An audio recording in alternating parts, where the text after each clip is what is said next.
So guys, tapos na yung trabaho ko dito guys sa truck. Tapos may napansin lang ako, kahit ganito na hindi kasama sa job order, gawin natin for safety lang sa mga driver. Ayan guys, pakita. So ayan guys, ito yung cross bearing nya. May nakita akong konting lang.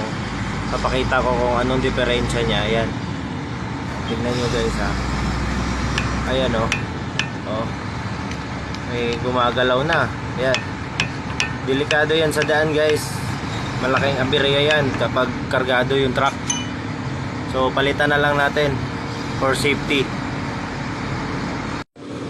So yan guys, nakabili agad tayo ng bago. Yan, papalitan na. Yan. Unboxing tayo, unboxing. Yan. So yan yung bago. Yan. Papalit natin dyan. Yan.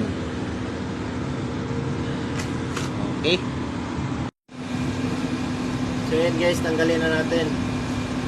16mm lang o kaya 17. Yan.